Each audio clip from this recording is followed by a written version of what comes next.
সবচেয়ে মজার কথা কি জানেন, কোন বান্দা যদি নিজে থেকে চায় আমি পরিবর্তন হব, সে ছেলে হোক কিংবা মেয়ে হোক, সে যদি অন্তর থেকে সে যদি এতটুক চায় আমি পরিবর্তন হব, আল্লাহ পাকও তাকে পরিবর্তন হওয়ার জন্য সাহায্য করেন। কত বেনামাজ এখন নামাজি হয়েছে জানেন? সুবহানাল্লাহ। কত নামাজ এখন তাহাজ্জুদ ওয়ালা হয়েছে, হাজার হাজার আছে।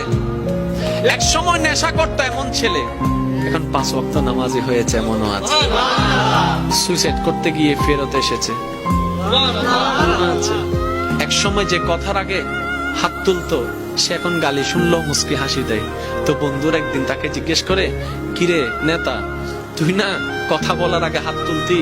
তখন সে বলে, পাগল ছিলাম তখন তুলেছি, বুঝতে পেরেছি ওই জগতে কিছু নাই, আল্লাহর প্রেমের ধৈর্যের জগতে অনেক বড় নিয়ামত আছে।